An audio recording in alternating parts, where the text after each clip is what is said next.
What's going on, everybody? Welcome to another episode of What Do You Know with Joe. We have the great Detroit Red Wings left winger Adam Erne joining me. Adam, thank you so much for joining. I'm joined with Chris Flynn and Dean Ricken. What's going on, fellas?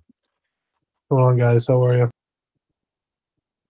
What to do? You boys just gonna sit there quiet? I was gonna say you're gonna introduce yourself. What are you gonna do? Like, yeah, say what's up. But we're very excited. So me and Flynn are really big hockey fans. So we're definitely been looking forward to this. That's awesome. So quiet and just like, what's going on? Maybe they're a little starstruck right now. That's what it is. This is Flynn's actually. Flynn's at full chub right now. But anyways, let's jump right into it. This is an adult podcast, so we're just gonna have fun with it. So tell us a little about your childhood, man. You were born in North Branford, Connecticut, right? Yeah. I was born at Yale Hospital, New Haven, and grew up there. Played hockey there until I was like 10, and I actually just bought a house back there, so still go back there every summer. Kind of where I plan to be for the long run. I love it there. So yeah. Nice. Dean, you had a question? So New Haven, Connecticut, is that the home of white clam pizza?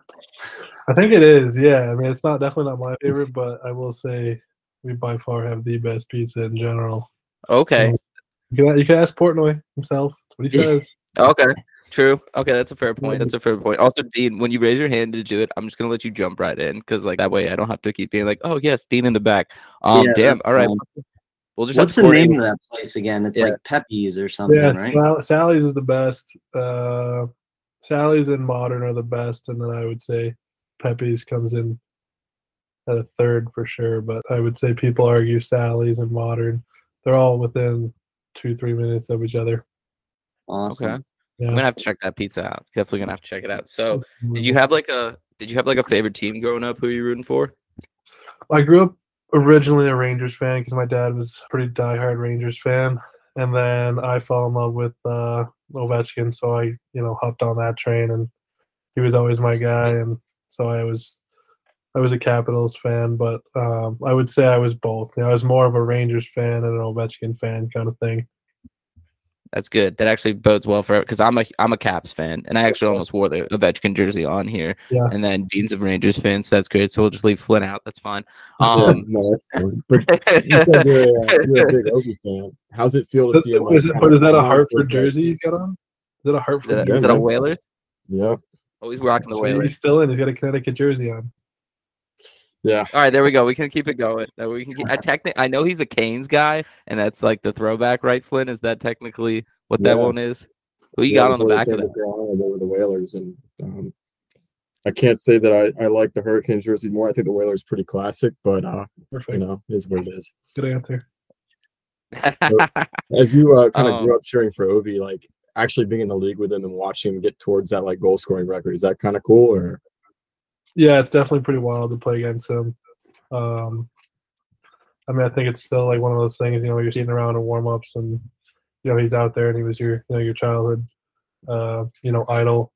So that's pretty cool. But I think once the game starts, kind of like anything else, it's just, it is what it is. But fuck him up. Yeah. Still pretty surreal. Like, he's probably one of the only guys that you play against and you're still like, damn, that's pretty cool because he was always like, my guy. Yeah, I mean the longevity the man has is just crazy. People always talk about Brady. I mean that man's just like you could argue Ovi's up there too, just with length of career. He's been through so many different jersey changes for the Capitals. He was there with the original. I mean the man's been there for a minute. So when did you, before I jump into like you jumping across to LA out west, playing there? When did you like fall in love with? I mean, you said your dad was like a lifelong Rangers fan. Was it always hockey, or were there other sports you were like thinking about playing? It was always hockey. I didn't play anything else besides hockey. I kind of played it all year. My dad was a goalie. He played through college, and so I kind of started skating before I could really walk. Like it was just kind of what he wanted me to do, and we kind of shared the love of hockey through until still. So. But yeah, it was always just hockey for me. I was never another sport. I kind of wish I did. Looking back, I love football now. I love watching football on Sundays, and kind of wish I would have got into that a little bit, but maybe I wouldn't be here. So I was gonna say you could argue you could argue it worked out pretty well for you. I Yeah, mean, you got yeah, it wasn't like I wanted to, and I was told no. It was just I just always wanted to play hockey, and that was it. yeah, yeah. No, I get that. So you moved out west in LA to play for some select teams. Tell us about what that was like moving across the country. I mean, you literally went from one point to the other, and what was that whole process like, especially at a young age? Yeah, it was pretty wild, but it was awesome. It was something I wanted to do. I started playing with them just for tournaments because I wasn't going to move all the way out there. And then about halfway through the year, I just decided that I was going to go live out there. And I lived with the Comries. Eric was the goalie for Buffalo, and his older brother Mike he played for a while, and it was an awesome time out there. It was a different life. We went to this like tennis academy for school that was like for the best tennis players in the country. And so we were able to pretty much just go online and do our schoolwork, and then we were done by like lunch, so we could go to the rink and train and everything. When we were 13, 14, it was just everything was hockey. So it was a pretty cool development time. What an interesting mix, hockey and tennis players. I'm just running that through my mind right now. It's just like there wasn't like that much interaction because it was more just like everyone's trying to get their schoolwork done, and then they would go do their own thing and play tennis, right. and we would just go home and go play hockey. But it was more or less just like kids that couldn't go to school because they would miss so much time just for sport. And we were traveling for tournaments, and we were a crazy travel team. We would go play everywhere, so we would have missed so much school, and it was just easier to kind of do school at our own pace and get in front of it if we knew we were going to be missing 2 weeks or something like that. Get ahead of it. So it worked out, and it was really good for my development. Yeah, I think it was Cardale Jones or Jameis Winston that said we didn't come here to school, we came here to play. And I mean, I get that sometimes you gotta do what you gotta do. So were there, when you were playing in the USHL and you were kind of jumping ahead, you were playing with Indiana, were there any, you had mentioned, you said with the Buffalo goalie, is there any other NHL players that you kind of like bumped into or ran into, or now maybe you play with on the Red Wings? Well, when I was in LA, we had Trevor Moore, who's on LA. We had Chase DeLeo, who's in Anaheim system. We had Eric, obviously, who's playing in Buffalo. I mean, almost everybody on that team like played D1, or like everyone kind of got out of there pretty well off. And then when I played in USHL, we had another really good team. We had Blake Coleman was on our team. Brian Ferlin was with the Bruins organization. Tarasov was with San Jose's organization. We had Casey DeSmith was our goalie. Casey DeSmith and John Gillies actually were our goalies. That's good too. Yeah. Yeah, I was just about to say stacked. I know. Our captain ended up being North Dakota's captain for a while, Nick Matson. We were a good team. Yeah. And I was underage too, so I was only 15, and these guys were really good. So that was another another eye-opening experience. It was good. It was my first time playing with grown men. Mm-hmm. And I was about to say props to you. I mean, it kind of gives you that, you have to grow up a little bit, get that level of maturity into your game. So just want to make sure I have this right. You probably were getting some offers, and you were probably getting some looks for the college level. And I'm sure a lot of NHL players make the decision on, because there's a lot of avenues you can get to the NHL. You had received an offer from BU, but then decommitted to join the Q, right? Yeah. So what was that kind of like? Walk us through that process a little bit of, what made you go to that decision? Was it just BU you were looking at? Were there other, I mean, makes sense why BU would be a good choice to go back to home. So I get all that, but walk through that process a bit. Yeah. So when I was playing in LA, like I said, we were a pretty heavy travel team. So we went and played at some different college arenas. We played at North Dakota, which I was pretty set on for a while. Actually, I really liked their facilities, their coach. Their coach is the coach of Seattle now, actually. Trying to think. It was really, I was kind of fixated on North Dakota. I really liked it, like their facilities. And then BU wanted me to come take a visit. So my dad just said, go check it out, if you like it, or if you like it equally as much as North Dakota. It's BU, it's closer to home, maybe you like that. So I went there, and I really liked it. and so I ended up committing there.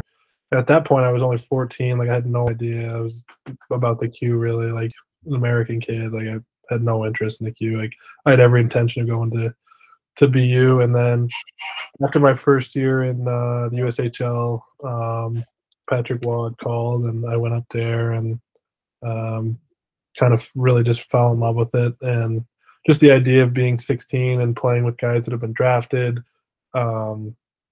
playing almost 70 games versus playing 30 something games. Like I said, I played hockey year round, and just the idea of only playing for a couple months out of the year, I struggled with. So just weighing the pros and cons, I was comfortable throwing kind of all my eggs in one basket and jumping in, and that's what I ended up doing.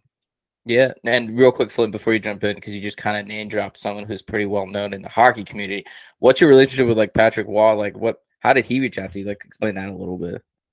I'm not sure how he got maybe my information, or I don't even remember if he called me first, my dad, or my agent at the time. But I just remember, getting on the phone with him, and he wanted me to come up there, and I just kind of honestly fell in love with it. I went up there with my dad, and just seeing the hockey, the fans, the arena, it was just the closest thing to like an NHL environment that I could, see myself doing. And USHL was okay. I didn't love it. And the idea of staying there for another 2 years before I was able to play college. Yeah. Didn't know if I loved that too. Like you don't see as many, drafted, or really if any drafted guys in the USHL. So just the competition and whatnot in juniors is just it's risky, but depends. Depends what you want, I guess. And but yeah, Pat was great. He's a super tough coach, but I loved him. Nice. I had to ask that. Yeah, that'll stick out. Go ahead. Yeah. Go ahead, Flynn. That's a pretty tough recruiting pitch to turn down for sure. I don't know if I could say no to Patrick Waugh. Yeah. He doesn't get many no's, I don't think.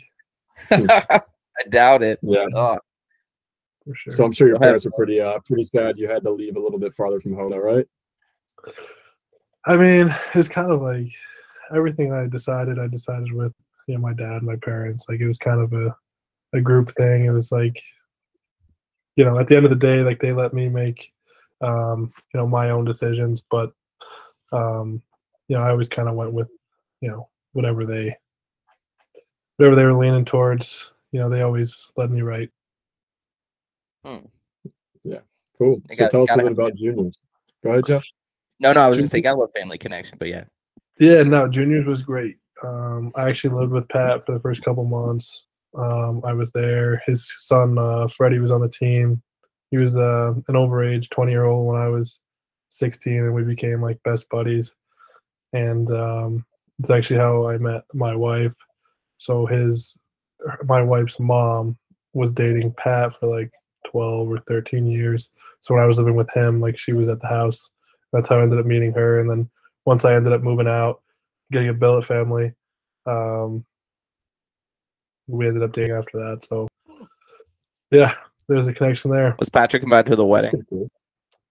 We didn't actually. So we actually got married like on our own in Tampa, and then we just threw a party. Oh, yeah. We just threw a party for everybody in the summer. But no, he did not come. Damn. Yeah, we did. We actually did like a completely hockey-free wedding. Like that's fine. I respect that. I think it's like one or the other. Like, I just feel like if you're inviting everybody from hockey, it's just like you're bringing work in, and I just did all my buddies and family, and that's what's up. Super casual, yeah. Still pretty cool though. So when did you know you were gonna make the jump to the pros? I mean, I guess when I decided I was gonna go play juniors, that was kind of me putting all my eggs in one basket and giving it everything. So at that point, you're kind of all in. Yeah, I think you absolutely kind of crushed it. I remember looking at your stat line last week, and I guess in your last year you scored 40-some goals, and you had a hell of a team with you, and y'all made a deep run to the finals in the Q, right? We did, yeah. We lost in Game 7, double overtime. Yeah, tough. Yeah, I didn't want to bring back any of those bad feelings, but no, it's okay. Yeah, they called a penalty in double overtime, and they scored on the power play. But we were hosting the Memorial Cup, so we still ended up getting to go. So that was pretty cool. But I think we were happy that we kind of I guess earned our way to the Memorial Cup because you see a lot of teams get knocked out early and then they go in and they do well or they win and they really lost in playoffs. But I think we took a lot of pride in the fact that we kind of we didn't win the league, but we got pretty damn close. Yeah, it looked like a great season. Yeah. So can you kind of for our viewers who don't exactly know your style of play, can you kind of break that down for them? Yeah, sure. I mean, I guess I would put myself in the power forward category. I'm so far been used up and down the lineup from first line, second line, third line, fourth line.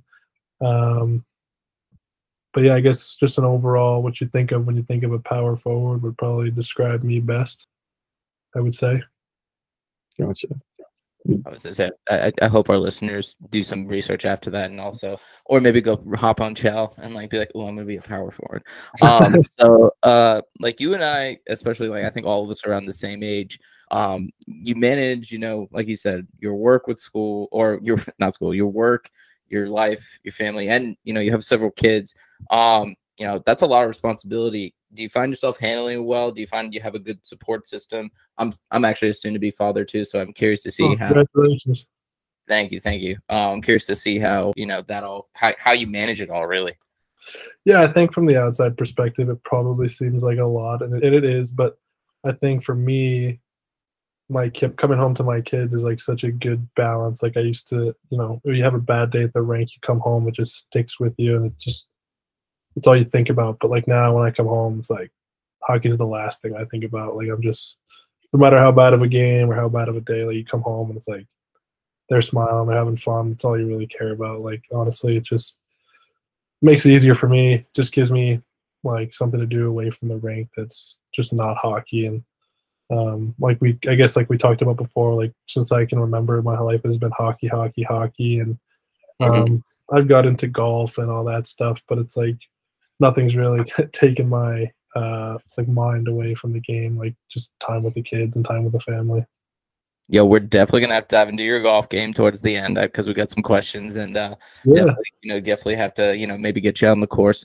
But you've been a part of some really great teams, and you've been a part of some, as you mentioned, even growing in the USHL, you've been around some cool players. Are there any stories that stick out in your head from these from either in the NHL or in the past, or maybe with Pat, that really gave you some advice, or really that kind of helped you maybe get to where you are now, that stuck with you a little bit? Yeah, I think Pat was probably my first coach that was super tough, and you kind of figure out, you're at that age and you kind of figure out which way you're going to be coached. And it seemed like I just responded well to when he got pissed off, unfortunately. Some guys, I guess he knew, okay, I can't yell at him. He's not the guy to do that to. But I was just the guy, if he got pissed off and got in my face, I played better. So he was always tough on me, and I didn't necessarily understand that at the time. I remember being 16, 17, calling my dad and saying what's going on? This guy's doing the same thing, and he doesn't say a word. Right. And being a dad, he always had the perspective, and he's well, it's better he's better than not saying anything to you, and he cares and all this stuff. But yeah, he was just always, it was always something. It was always something with him.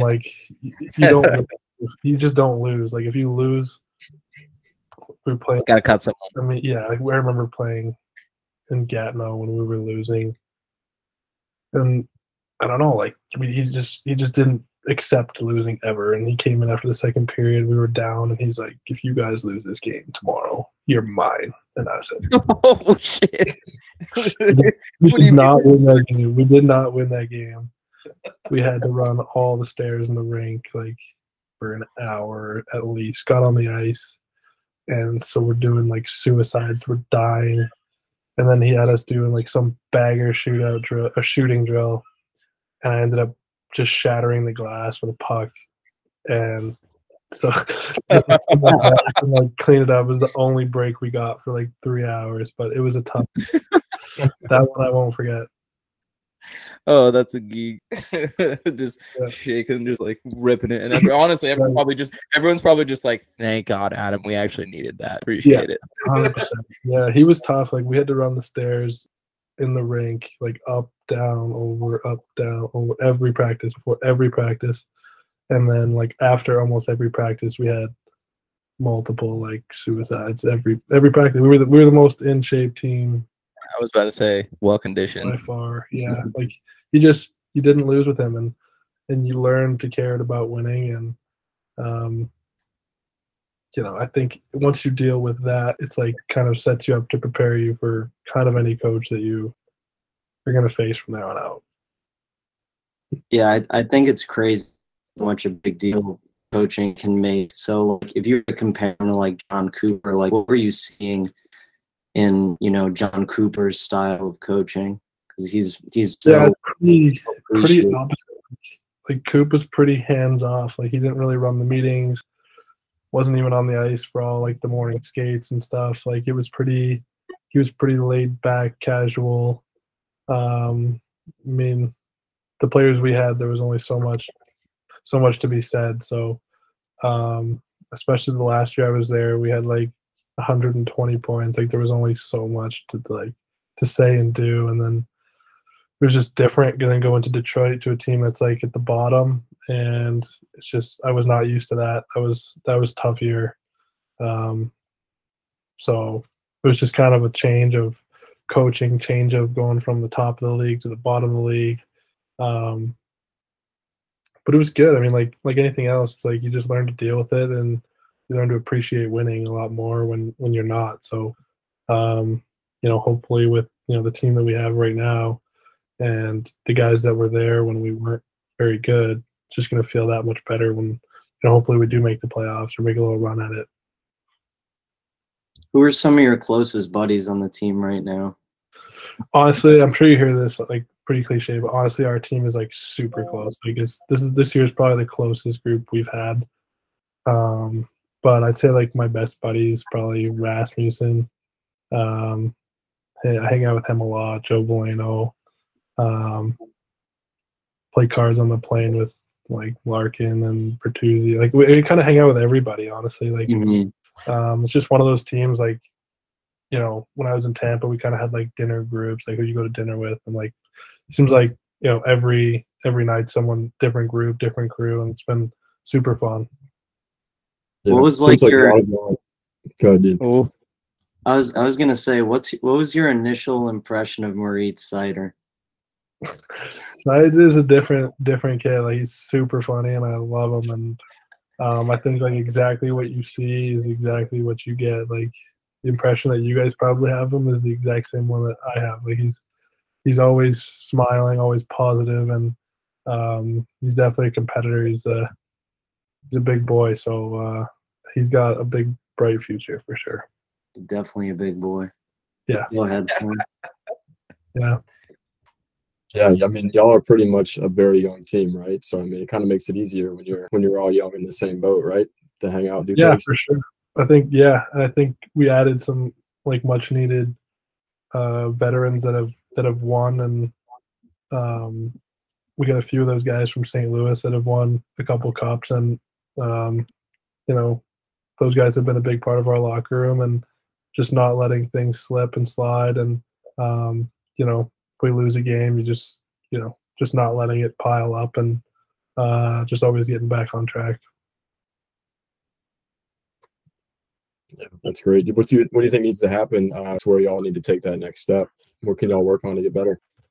Yeah, I think we're on the way. I think we just got to be consistent with what we're doing. I mean, right now we're a playoff team, I think. So, if we can keep, just like I said, just you can't let the losses pile up. Like you're not going to win every single night, but we did a good job of winning the road trip after a tough start to it, and then we have a 2-week homestand, I think. So I think these are going to be some pretty big points for us coming up.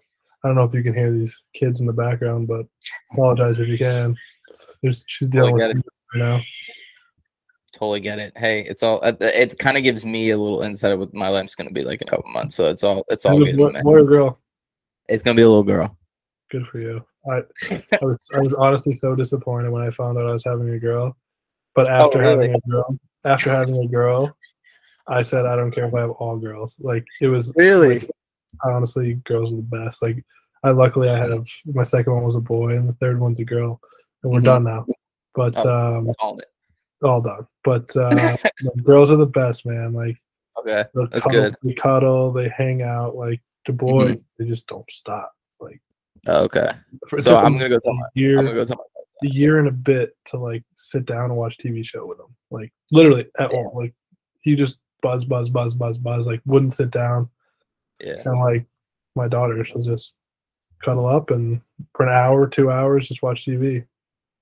That's what I like to hear. That's what I'm gonna need, especially like down the road if we're just hanging, watching some games or doing something. I'm gonna go tell my wife that right after this. Be like, hey, I heard we're all in the clear. Girls are easy. Dude, I'm sure they're easy until they're not. But right, I was about to say there's probably an age when it's like, damn it, what like go back to when you were a little bit younger. You just look at girls like differently after you have a girl. Like I'm sure there's like a 3-year-old girl last game in Columbus. Still had a pacifier up on the glass in warm-ups.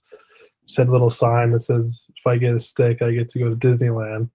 So I like wrote on the stick, I was like, have fun at Disneyland. Gave it to her. You just made this kid and his family's dream, Adam. Look at you. Just little girls just change your whole perspective, man. Little boys are like there's little shits, you know, like they just like so I don't care if he plays hockey or not, and like of course all he does is carry around a little hockey stick.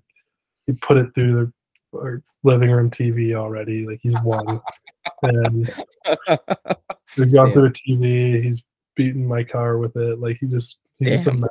But he's only one. He's only one. He's going to turn 2 next month. So congratulations. That's awesome. Boys are always buzzing. It sounds like. What's that? I said the boys are always buzzing. That's the way it's fun though. Cause I can't sit still either. Like true. So he'll give me something to do when right. I need something to do. But like he's a lot when there's times where you're just like, yo, bud, calm down. Yeah. Yeah, for sure. Yeah. Flynn, you got next? Yeah, sure. I mean, we can keep it light for now. So I know that NHL players always got to be like tip-top shape and all that. But my roommate and I were actually talking, and he's from Detroit, and he brought up a question he wanted me to ask you. He says, have you heard of American Coney Island and Lafayette Coney Island? I've heard of Coney Island just because they have them here in Detroit. But that's the only place I've seen them, and I honestly don't know if I've tried. It's the hot dogs, right? Yeah. He says that some family started up one of them, and they had a fracturing, and one went the other way, and they started them both, and it's just a huge Detroit debate about which one's better. I honestly haven't had it. Like I've not got into the Coney Island stuff. I wish I had a better answer for you, but I've definitely seen. I don't even know which one it is, but there's one like kind of close to where I live for sure. Ooh.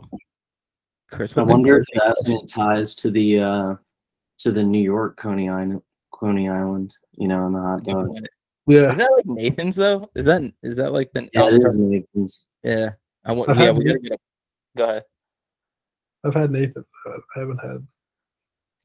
Yeah, we're gonna have to get all. We're gonna want to know what you prefer. So go after we're done with the call. Hang up, drive into the city, try it out. The kids will love it. Yeah, it'll be great. Okay, so do you want to explain to Eiserman why I'm slow tomorrow? Yeah, I'm sorry. Are you gonna want to explain to Eiserman why I'm slow because I had 3 hot dogs today? You can blame Chris. I don't think I would like to have that responsibility, that burden, to let down the entire Red Wings organization. You do not want that. All right, so first impressions of Stevie Y. He's honestly like I like him a lot. Like he gets a different rap because he's pretty. Especially when I was in Tampa, like he's pretty behind the scenes. Like he's almost like a ghost. Like you never see him. And then he's pretty serious dude. But when I got here, he was a lot more like hands-on because we weren't nearly as good. So it's been really different actually. He's always around, always talking to guys, giving advice or whatever is on his mind, honestly. But he's a super straightforward, honest guy. Like you always know where you stand. and I appreciate that out of him. So he's the only GM I've ever had. So yeah, no, he's always been good to me, and I appreciate him a lot. Just a little quick insight. Also, Flynn lives in Charlotte, so if you ever need to like find him and also blame him for the hot dog stuff, you can. Yeah, where are the other two you guys from? I'm from New York City. Oh, okay. I'm outside of DC in Loudoun County, Virginia. So you guys just buddies? Yeah. We all went to school together down at ECU. We're all fraternity brothers, and we've remained close over the years. Yeah, just it's been good. And when I was setting this all up, speaking with Chris and everything, like whenever I get an interview with whoever, I always shoot a message to the boys and like, hey, like if you're interested in joining. And as soon as they found out I was going to do a hockey player, they're both of them were just like, yeah, we're kind of interested. We'd love to come on. So yeah, what's ECU? Is that Connecticut, Carolina? Me? No, you say ECU? Yeah. East Carolina. Yeah. Down in Greenville, outside of Raleigh. Greenville Swamp Rabbits. Yeah. Honestly, I don't know that there is that might be. Is that South Carolina? Maybe, but definitely have to. Say what?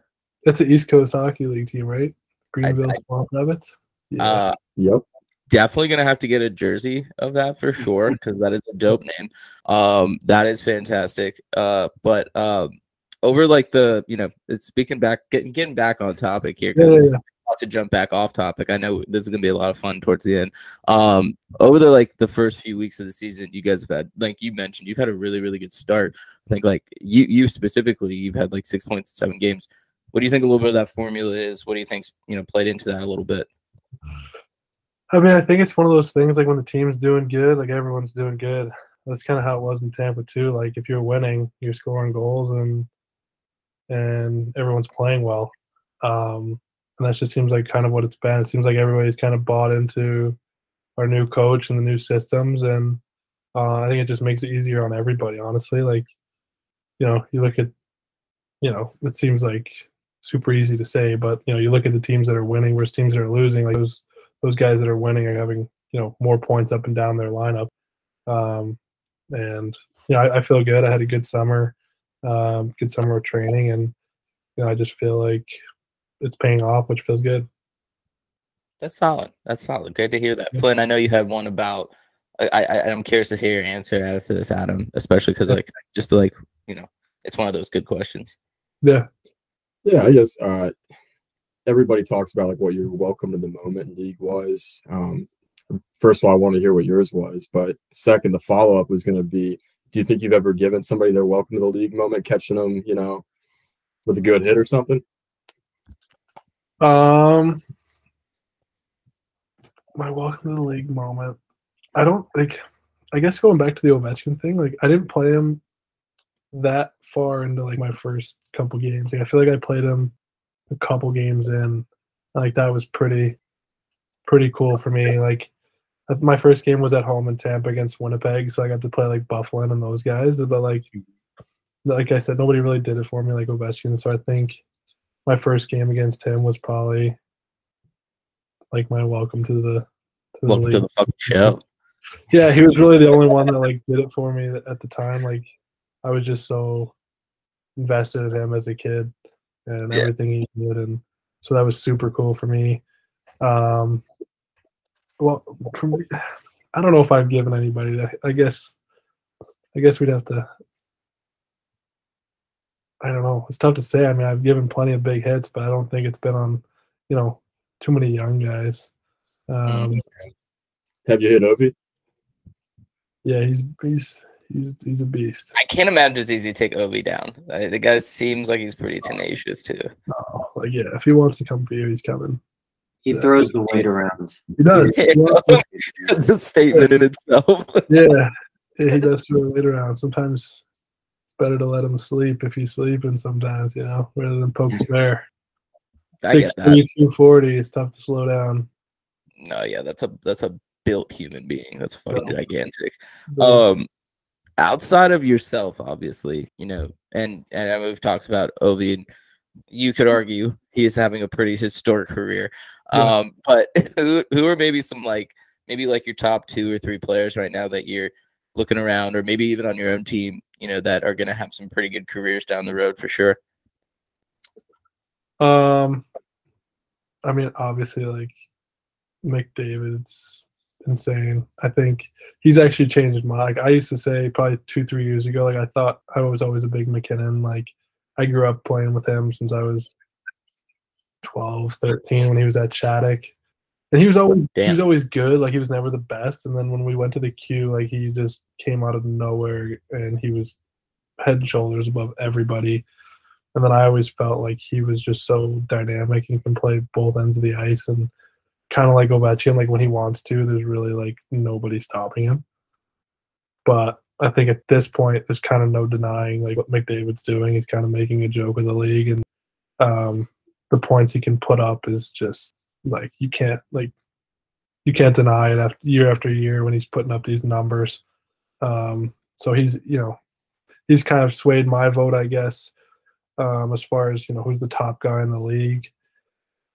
I mean, Seider's just one of those guys that I think he's gonna be really good, solid defender. Like he's gonna contribute offensively, I think, but I think people will underestimate what he's gonna be able to do defensively as he grows into himself and into the NHL. And I mean, he's still so young. Like he's still so big and heavy at such a young age, and I think that he's just going to be dominant. Like he might not be a Makar who's putting up 80, 90 points a year, but that's not going to be his value. He's going to put up points for sure. He can run a power play one and almost like a Hedman. Like he's just dominant all over the ice. Like even though he does contribute offensively, I think you ask his teammates, and it's like, yeah, no one's beating that guy. Like when he's on the ice, like he's pretty secure, So I think he's going to be a really well-rounded defenseman. The Great Wall. Are there any like refs? And this is kind of like I know this may be a tougher question to answer potentially, just because you don't want to, slight yourself when you get back on the court. God forbid they listen to this episode, or on the ice. Are there any refs like when you take the ice, they'll either call certain penalties, or maybe like you have like you have to alter your style, or are there some refs that are just like let him fucking play, and you're like, all right, I'm glad we got Chuck on the ice. He's gonna fucking let me go after it. Yeah, it's a tough question. We get different refs all the time. Like sometimes like they'll give you an early warning about something, and like you just know it's coming. Like just know like this guy's just looking for something.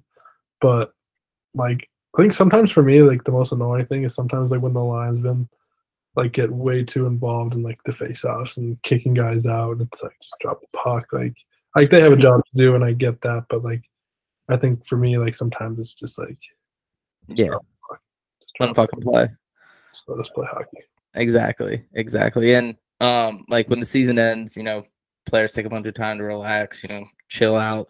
What do you do? I mean, I'm sure like I think you hinted a little bit at it, especially when you come home, and it seems as though you do definitely like to get away. What are some things you do to get away and relax, off the ice? Golf is a big one for me. I used to play a lot more than I do now with the kids and whatnot. Makes sense. Yeah, like it's tough sometimes for golf because like I usually go skate and train in the morning, and then I'm like done by like lunchtime. But all my buddies are working, so then when they get out at like 4:30, 5 o'clock and want to go golf, I'm picking up my kids. Yeah. So it's kind of opposite. We're kind of on opposites right now. But, sure. I'm pretty big into roller hockey right now. Okay. Yeah. That's cool. Yeah, I've been playing like 3 or 4 years now. We've been playing the biggest tournaments, and we won the last 2 years. We won the Nationals in Tampa. So it's been so much fun. Like I think it's a good tool for like. I wish I knew about it when I was a kid. Like I had no idea. Sure. I think it's such a good like development thing. It's a game of possession. Like there's no offsides and no icing. And it's 4-on-4. Okay. So it's like all possession. Like it's imagine like 3-on-3 overtime, but like for a whole game almost. Damn, so it's like, that's actually kind of fun. Yeah, it's so much fun. And like there's a lot of guys that play. Like I was just about to ask that. The kid Tyler Spezia, he's on Grand Rapids. He's gonna play with us this summer. Maroon was playing. I know Hagel was gonna play with them, but he didn't end up playing with them. I know Bunieves plays. There's a good amount of guys that play. I know Bedard is a big roller guy. Yeah. Wow. I was about to, Yeah. yeah. You should try and make an appearance at one of those Chicklets Cups things that they do.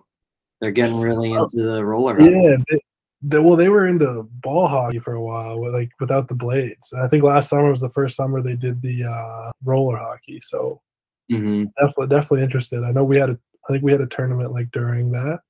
So hopefully if that tournament gets bigger, it'd be good. I mean, we have guys that play like full seasons over in Italy and France, and that's their full-time gig. It's their job. They played it was like the World Games or something like that. Like it's almost like all the sports that are not in the Olympics that like have a chance to be in the Olympics. Right. A few of our guys played for USA, which is pretty cool, and they ended up winning the gold medal. So that's dope. Yeah, it's bigger than people think. Like it's super fun. Yeah. I was about to say that sounds good. It also sounds like you got a bunch of competitive dudes just going after it as well. Yeah, and it's like a mix of like guys that have played roller their whole life, and then like ice guys. Like the roller guys are like they play that whole possession game, and then we play a little bit more like a run gun game. So it's like kind of contrast of games. A little bit of this, a little that. Yeah, and the Vegas Knights owner actually owns one of the teams. So he's got like a rink at his house, and like they all go use that, and he pays for all their stuff. I mean, it's a pretty big deal. Like we're Car Shield is like our sponsors. Like they pay for all the flights and hotels and all that stuff. So yeah, that's pretty dope. Yeah, it's pretty big. Damn, it's like one of those. That's one of those sports that sounds like you gotta like people should know more about for sure.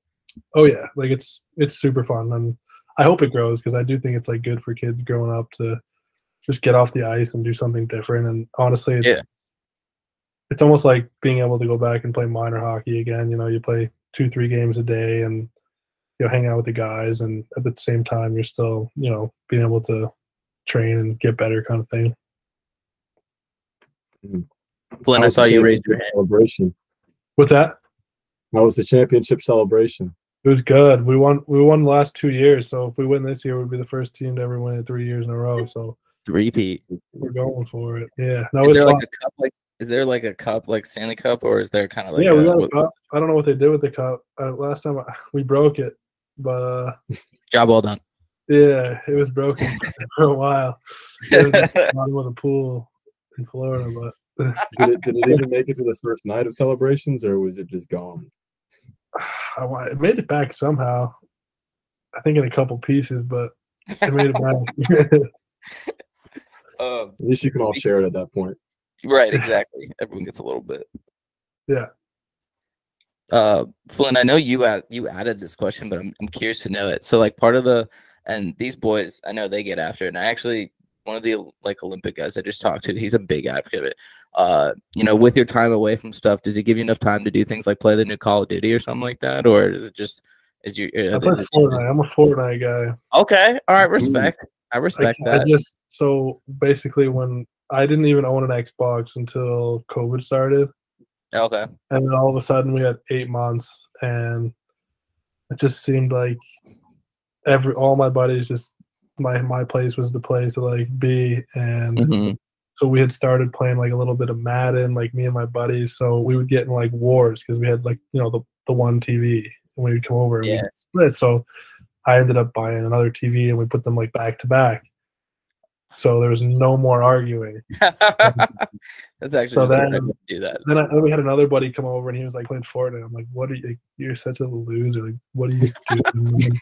And then my sister started playing with him, and I was like, it was like 3 a.m. I went downstairs to go get something. They're like still playing. I'm like, "What the are you guys doing?" Like, sounds about right. So I'm like, "Give me the remote." So like, I'm trying to figure out how to play. I'm like getting so mad. Go to bed, wake up next day, and like then I was hooked. Like. And now I just love it. And I think more than the game, it's like it's fun to like get on with your buddies and just like just kind of shoot the shit and and just talk about whatever for an hour. Like you're not gonna hop on the phone. I'm not gonna call my buddy for an hour and just talk about nothing. But like when you're playing video games, just a good time to like catch up and get a few of you guys on there and just have fun. Exactly. I think everyone here can agree with that statement. And honestly, speaking of Fortnite, I'll never forget when like Fortnite first dropped. I think we were all in school, and like that was like the first time, like you said, it's like you're just jamming out, and you're like, I want to figure out how to play this fucking game. And you're like, well, I already made it to 4 a.m. Might as well just keep going all the way through. That's it. Might as well just push this day and keep it going because, you know, I got to get better at this until some fucking 13-year-old has been playing it for a long time and just domes me from across the map. Oh, yeah. That's what I say. Like, my buddies would be like, how's it going? I'm like, oh, the kids are on. The kids are home from school. They're on. They're fucking killing it. And they're just spamming me, and I can't fucking take it anymore. I think I was too late for Call of Duty. Like, by the time I tried to play it like once or twice, these guys are just way too good. Like, no, it's a wrap. It's you get on sometimes and you'll learn very quick. I feel like Dean and Flynn, you could probably attest to it a little bit more when you first. You can get it. You can figure out very quickly, you know, what kind of group you're in and what kind of like if you're just about to get worked the entire time. Oh yeah, kind of what happened. Fortnite was kind of like in college, like everybody would get together. It was like a social thing. Like, oh my god, like he's about to get a dub, and everybody's starting to get wild. There's 3 people left, and then you get it, and you're the man.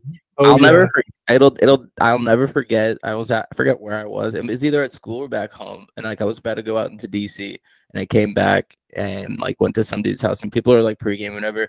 And I see kids like handing off the controller, and in between, like people would just be playing a game, trying to cop a dub before going downtown. And I was like, so this is just the thing now. This is just what we do. We just try to cop a dub, take a shot, and then keep going back in a circle. Just this is what we're gonna have to do right now. Oh yeah, it's a hell of a lot of fun. Not bad, yeah. No. Go ahead. No, I all the Fortnite talk we can get. Hit it. No, yeah. I mean, no. Like I said, for me, it's just like just buddies that like I love to keep in touch with. Like I just don't hop on the phone and call, and like that's just our way of, you know, like even like my best buddies. Like I just, you know, nowadays you just text and whatever. Right. Like even if it's 30 minutes here and there, like it's just enough, you know.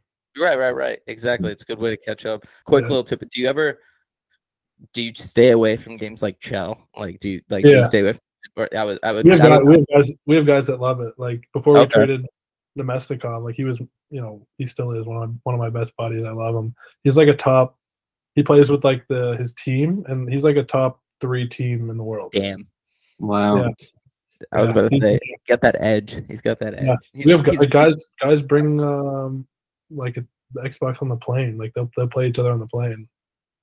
Like they like to like that's just a me thing. I don't even watch hockey.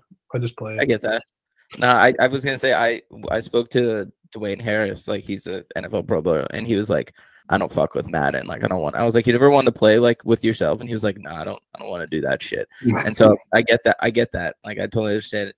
One of the things about this show that I love doing, and I think you've brought up a lot of good ones, is just like educating myself and others about, you know, things that, like you mentioned, like roller hockey getting more recognition, things like that. Are there any other, you know, topics or, you know, interest or maybe even charities or something like that on top of, like, you know, it could even be another sport you're into, like that you wish more people knew about, or something that, you know, is close to you that, you know, you want to raise awareness for, or something like that?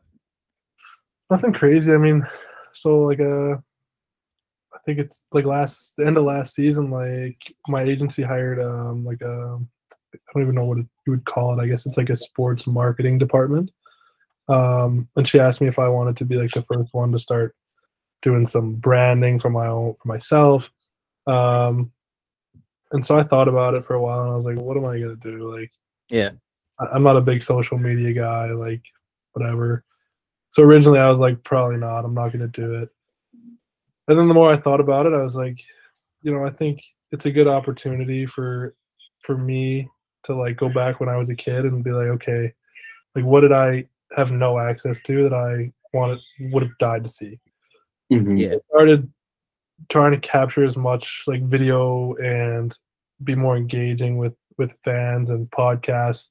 I don't know if you've seen my Instagram or whatnot, but I'm kind of trying to build like my own brand, and basically what I'm doing is I'm just trying to create videos of stuff that I would have wanted to see. So like we're working on one. I think I'm not even sure. I think she just texted, like honestly just texted me. I might go out today. It's like, a game day routine. It's like, okay, so here's, we wake up on the road. This is what we do. We go to the rink. Here's some video from the rink. It's what it looks like from down on the bench. Here's what the locker room looks like. And I try to, on Twitter, post some questions like, what do you guys want to see? And like, that's cool. Yeah, so it's been pretty cool. Like, it's been pretty cool to be engaging and just create what people want to see. Like, I could imagine when I was like 12, 13, if somebody was doing what I'm doing, I would have been all over it. Like, how do you tape your stick, or why do you like your skate sharpened a certain way, or what's the difference in different skate sharpenings, or why do guys like different flexes on their stick, or what's it like on the plane, what's it like on the road. And it's like it's a cool way to like engage, but at the same time like try to create some revenue and just create connections for when you're done hockey. So I'm trying to. Everybody keeps asking me for apparel, and I only have like enough. I only have like actually I have this hoodie with the logo on. Oh, that's dope. But that's, yeah. So I got the A and then the E and then the 7 and 7. Oh, I see it. Yeah. I don't know if it's backwards. It might be backwards for you guys, but no, I got it. I see the E. Well, it actually is, yeah. I see the A and then the E. So we made that, and I wasn't gonna do that. Like, that really wasn't my intention, but like everyone was like, "When you coming out with the apparel? When you coming out with the apparel?" I'm like, so we're starting to work on it. People have been asking for it, but I think like our main goal was just grow hockey. Like, if you look at how much money like other sports bring in and what they're doing on social media, just being so much more engaging. Like, hopefully people can see, guys can see what I'm doing, and just create stuff for more people to get interested in hockey. Like, it's a super expensive sport, and kids, I'm sure, that want to play can't necessarily play, but the more that I can get the interest of the game growing, and good for everybody. Yeah. Team, what you got? I think, like, as a fan, like, I know I personally like to see kind of the day in the life stuff that you talked about. And like, as a Rangers fan, I love like seeing a video clip of like Revo passing around the microphone in the locker room, like asking stupid questions. Yeah. So, I mean, I think that's a really good idea. I think it's more about like drawing the personalities out of the players, because when we're sitting there watching the hockey game, we get the same interviews, pucks in deep, but just a lot of like cliches. But I live off those like little clips where Revo's asking someone what his favorite food dish is. No, 100%. Like, that's kind of what we're going at. But sometimes you run into the issue of like, okay, where's the line? Like, how much cameras do you really want in the locker room? Yeah. How many guys really want to be bothered with it? Like, not that it's like bothersome, but it's like, right. You know what I mean? Like, so sometimes it's tough. Like, so when I do like the on the road stuff, it's like, doesn't look like there's that much of like the guys, but like I don't really want to go in the locker room, like as close as I am with everybody. I don't really want to go in the locker room and be like, hey guys, like show everybody what you're doing. Yeah. So like I try to get like as much as I possibly can without bringing things in, like distractions and stuff. So a lot of the stuff so far has been more me, but like you said, like that's good stuff. Like, when you said bring the mic around, ask the guys, like that's what I like put tweets out. I'm like, what do you guys want to see? Like, I just go off everybody's ideas, like whatever people want to see that I like is a good idea. Like that's what I roll with. So, it's not for me; it's for everybody else to see. So it's been fun. I don't even know if it's up. Might be up. I think you mentioned a good point. It's hard to like walk that fine line of like, because I know the locker room is its own, like, while everyone wants to see into it, it really is its own like kind of like area, because you want to keep that kind of like potentially private, but at the same time too, like sharing that kind of information, sharing it, it's like you can see kind of like the inside of what is in there. So like it's definitely a fine line. I see the potential of being like something you got to heartily walk on, but at the same time, while it's hugely beneficial. Yeah, so I post like little teasers on the Instagram Reels, and then we're on a platform called Recast. I think a lot of the like golfers and it's kind of up and coming, but they have all the rights to like NHL stuff for certain certain material, whatever we're using. So we're using that platform, and it's like 50 cents for like, you know, a couple minute video that I put together, and it's pretty cool. Like, Yeah. I don't know. So far, we've done like Halloween with the kids, and we've done That's cool. we've done like equipment room stuff, like, you know, talking to the head trainers, like, why do guys like their skate sharpened? Why do guys get their skates profiled? Mhm. You know, just things like even hockey parents, like, you Yeah. know, not every hockey parent grew up playing hockey, and they don't Right. know these. Like, these are things to me that are like super standard, but like if I wasn't taught them, like I wouldn't know them. And some of these parents are just trying to help their kids, and they haven't like had access to hockey at any high level. So, you know, like when I was growing up, my dad was a goalie. He was like, "Here's 100 flex hockey stick," and I'm like, "Well, yeah, sure." And like, Makes sense. Now I still don't use 100 flex hockey stick. Like, it's still Yeah. too heavy for me, and I was 7 years old using that. So it's just some informative stuff, and I've done a little contest, like, in a little girl one that plays hockey, and so we did a Zoom session with her and her dad, and That's cool. we recorded it, and I think that's on the recast too. So all those questions, and you know, even if like I was to do the reverse of what we're doing right now, you know, it's just Yeah. questions and super casual, and yeah, just trying to produce what the people want, I guess.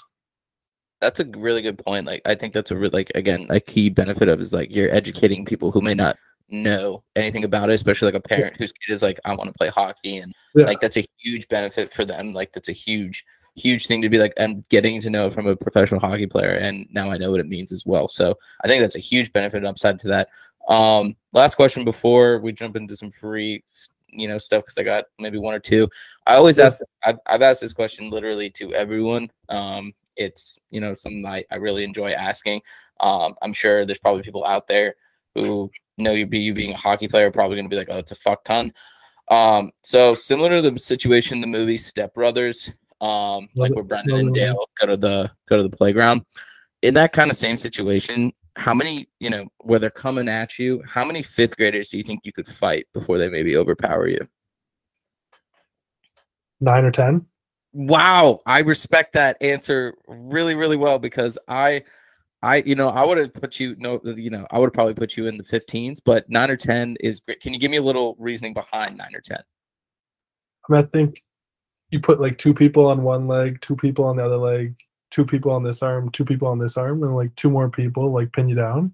Yeah, the math just adds up. No, So yeah, that's so I guess that means Cider could take down like 15 to 20. He's still young. He's still learning. You know, he's still learning. I was gonna Okay. say, you have that competitive edge where you're a little bit older, you know, a little bit more, and then you have your own kids. You have that, you have that mindset. You're like, I know a little bit about kids about this, but damn, like, I respect the shit out of that answer. Thank you very much for answering that question. Also, I also really appreciate how you very much were just like 9 or 10, like you were like, I kind of saw this coming. So I appreciate that. Last question, or before I jump in mine, Dean or Flynn, did you have any you wanted to ask Adam? What if we put those fifth graders on ice skates? How many do you think you could take down then? Oh, as many as you put out there. I was about to say, that seems like an easy bout. Like, now you're just playing on his home field advantage, and I know. That point, it's over. It's over at that point. Yeah, that's going down. Good point, Flynn. Good point. Dean, you got anything? I was gonna ask who's pumping the tunes in the locker room, and what are you guys listening to? We have a pretty good variety of tunes. Larks usually runs the tunes. Fabry's out hurt right now. Sometimes they bounce back and forth if we're losing, just to change it up. Mm-hmm. But we listen to a decent variety of, like, sometimes I'd say like 20% is like rock, and like I'd say the other 80% is like not necessarily rap, but like somewhere between like rap and house music, whether it's like Loud Luxury or stuff like that. Awesome. As a Detroit, as a Michigan guy, you know, I don't think that's Chicago. That'd be like Chief Keef, but I don't know, maybe like T Grizzly or something like that. But Eminem, what? Eminem, Detroit. Yeah, that makes sense. I mean, that's bonehead move there. We follow. I'm curious about this. We follow. I know Dean sends a lot, and I'm curious to see, like, I always find it curious to see, like, are those just like a group of people who talk like that do that, or if that's like a stereotype amongst all hockey players. Do you follow the account Freezer Tarps on Instagram? Okay. Well, do you have a I guess one question and then I'll jump into the last one. Do you like Zins? Do you pop Zins in while you're skating or anything like that? I've never been a chewer. I get that. I get it. It's hard. I can't imagine like balancing with skating and also trying to play a full game while like. Oh, we guys do between periods and everything. Oh yeah, like I can't imagine. I think Carlson's played with it. Like it's respect. They got the harder stuff too. Like some of those Europeans, like they order their stuff from Europe. That stuff's, from what I hear, is get you fucking going, light you up. They need that buzz. That's what they're called. The boys are buzzing. Big Chief. I don't know. I was gonna say, if you figure out, let us know. Lastly, you mentioned a little bit about your golf game. Are you a stick? Are you out there, putting up like good numbers, or were you like shooting? 11. I'm like a mid to low 80s guy. Respect. That's pretty impressive. But I will say, we just played on the West Coast trip. We played LA Country Club, which was hosting. They're hosting the U.S. Open, and they had a PGA tournament the next day, and we played it from like the second, like the one in front of the tips. And I'm not along.